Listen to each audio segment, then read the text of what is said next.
Good morning. Thanks for everyone having me here today. I'm very honored to be here to present our work. My name is Ci-Jyun Liang. I also go by name Polar Liang, and I'm currently an assistant professor at Stony Brook University. I just started in January. So this project was collaborated with Dr. Marvin Cheng from U.S. National Institute for Occupational Safety and Health, and also Miss Elena Dominguez from Fields Automation. So this project was, we investigate the safe operation of human-robot collaboration on construction site. Specifically, we look into how fast the robot can move. When they are accidentally struck the human won't get serious injury.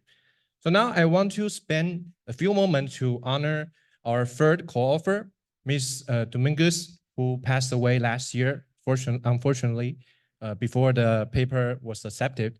So Elena was a very great collaborator in our project. Her expertise was in robot safety. Her gave a lot of the insight to our project from the industrial perspective. So it's a great honor to work with her, and she will be missed. So now a little bit background of the robot in construction. I myself grew up in Taiwan and did my undergrad in Taiwan, then moved to the US to do the PhD. And in both Taiwan and the US, we have a very different residential building. In Taiwan, majority are high-rise building. And in the US, majority of the residential building are single-family housing using timber construction. In Taiwan, it's more reinforcement concrete or high-rise building steel structure. But no matter what kind of building, the robot can play a significant role in doing the heavy lifting, repetitive work, working at a high-rise location to remove the human worker from hazardous location, such as demolition part.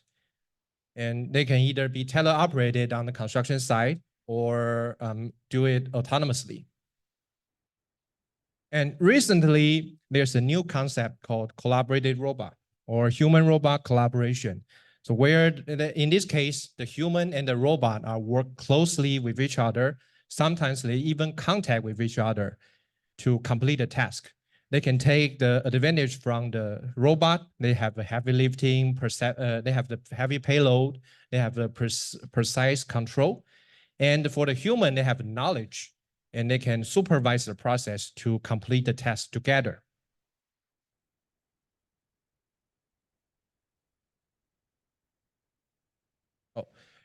However, the collaborative robot have some challenges on construction site. For example, the construction tasks are unique and their tasks are complicated. For example, one of my previous projects are looking to ceiling tile installation. Ceiling tile installation is very intuitive to the human worker, but challenge for the robot to complete because they have to lift the tile and go through a specific angle of the grid, then drop and place at the location. And another challenge is that robot is working in the dynamic and unstructured environment on construction site. For the manufacturing environment, the robot stay at the same location, a stationary work cell. But the construction robot, they have to move around, collect all the data, all the resources, and place at a different location. And finally, also most important part, ethical issues. And recently it's being discussed a lot, especially for the generative AI. Like people are being afraid of replaced by the robot. Coincidentally, this figure was created by generative AI. So it's a lot of ethical issues around that. And in our recent study, by the way, we also have a lot of QR code. So feel free to scan it, check out our paper. In our recent study, we look into the ethical challenge of AI and robotics in AEC industry. We identify all these challenges: job loss, data privacy, data security, transparency, decision-making conflict, fear of civilian liability, acceptance and trust, and also finally, reliability and safety. So in this study, we specifically look into the safety of the robot on the construction site. So for the robot on construction site, the majority of the robot on construction site are collaborative robot and mobile robot. And the existing method are usually look into the proximity detection.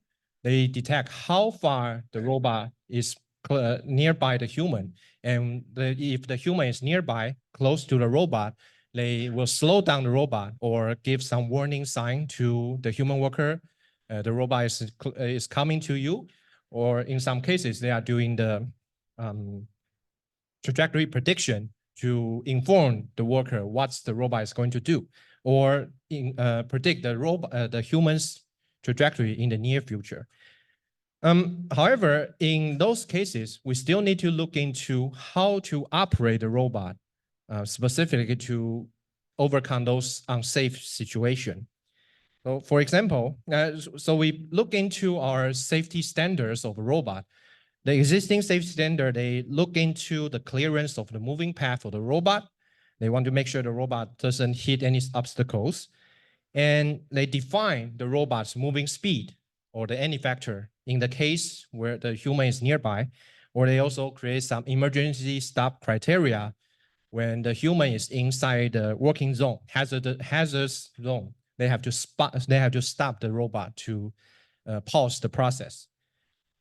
But the existing robot standard, they did not consider human-robot collaboration at all. They didn't look into if the human have to work closely to the robot. And another thing is, we don't know how fast the robot can actually work near the human worker.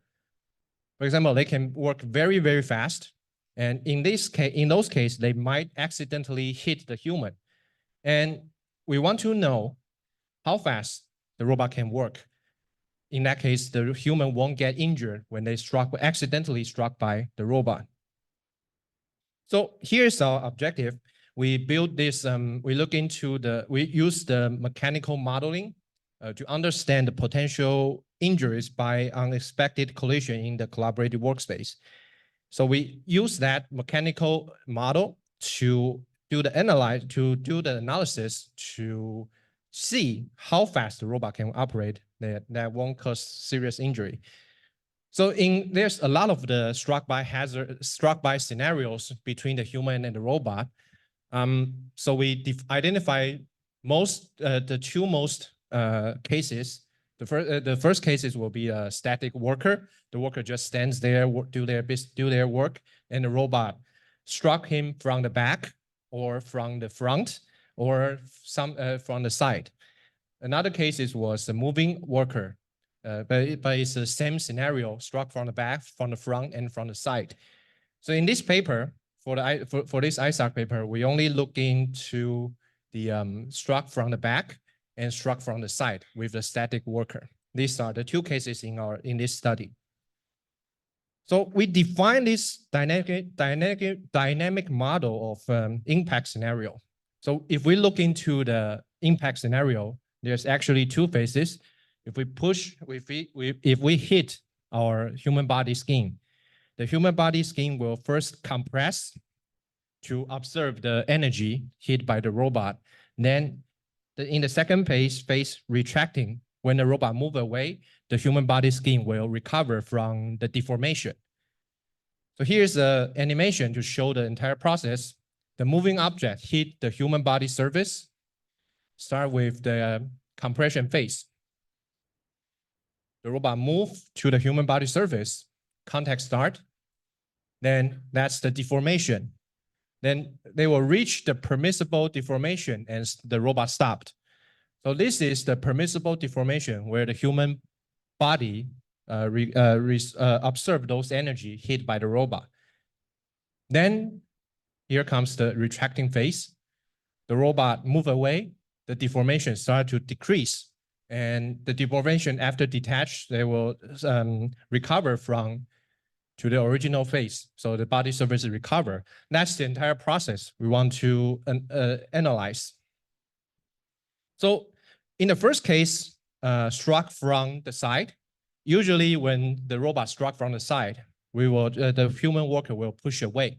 So this is called, we call this struck and pushed scenario. So we build this mechanical, dynamic mechanical model, human robot impact model. We look into two important factors. First one is the stiffness of the contact surface, the human body, the stiffness, and another one is damping of the human body.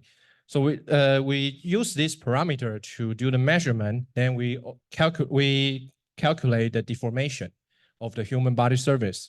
So we want to make sure the contact doesn't exist the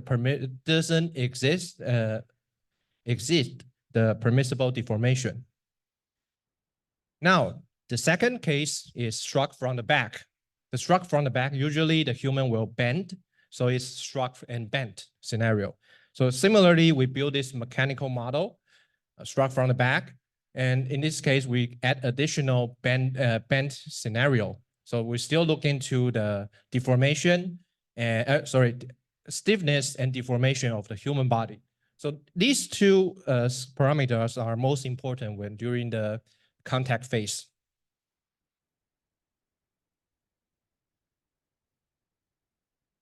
Okay. Now we build this mechanical simulator. We did it in the simulation to verify the process. So the first phase is the struck and pushed, hit from the side. And we use the masonry robot scenario. The masonry robot hold a heavy CMU block, the concrete masonry block unit. The first case is 17 kilogram. The second case is 25 kilogram with a different speed. So the entire simulation runs from the robot moving to the human worker, contact the human worker, then the compression phase start, then reach the permissible deformation. The human body also start to move. Then here comes the retracting phase, deformation, skin deformation recover. So these are the first case and the second case. Additionally is the struck and bent scenario. The human was struck from the back, then they bent. So in this case, still we're using the masonry robot holding scenario, 17 kilogram and 25 kilogram. But in this case, the human body bent and moved with the robot. So the skin deformation is the same as the human body, as the robot movement part. And the upper body didn't move much because they bent away. So we look into the safety standard. We want to know what exactly is the permissible deformation that human won't get injured if they accidentally struck by the robot. So we look into the ISO standard. They have defined each human body have a different permissible deformation, and we follow this equation to calculate this permissible deformation based on the allowable force, contact force, and the human body stiffness. And in our case, we have back, shoulders, as well as the upper arm is struck from the side. So we use this information to do the determination. So in the first case, struck and bent is struck from the back.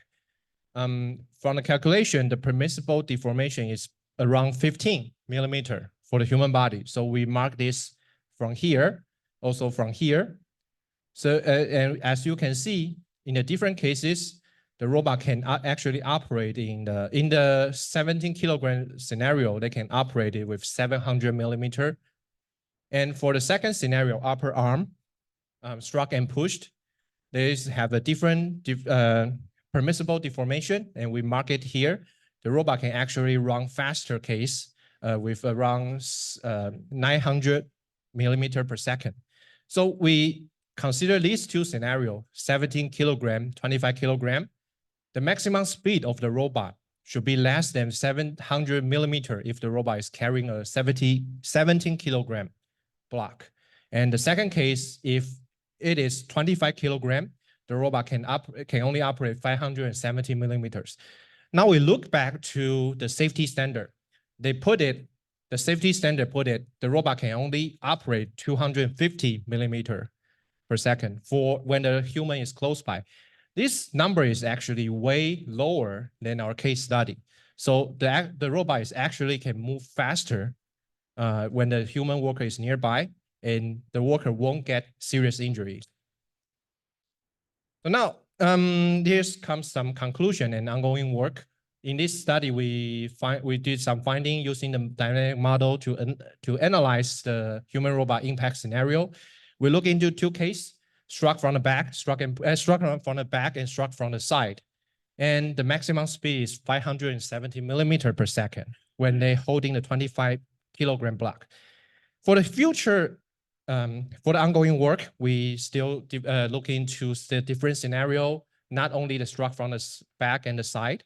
We also look into struck from the front and also dynamic worker. Now, we also want to do some lab experiments to verify in the real world.